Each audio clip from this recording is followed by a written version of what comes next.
இருக்கு வேணாம் வேணாம். சரி சரி சரி சரிங்க.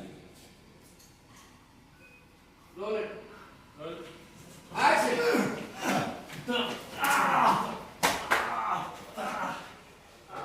மூணாவது படுத்தாதா? இல்ல ரெடியா அடிச்சிருவீங்க.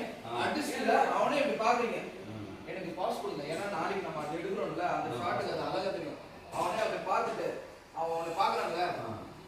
அவங்களே படிச்சுட்டான் நீ அப்படின்றப்பதான் கட் பண்ணி பார்த்தா உண்மை யார சொல்ற அப்படின்னு வந்துருவீங்க. ஒரு ரெண்டு அடி படிச்சா போதும். ஒரு ஒன்னு ரெண்டு அடிச்சுட்டு இல்ல அவன் அப்படியே ஒரு கதி கலங்கி இப்படி நின்று இருப்பான்.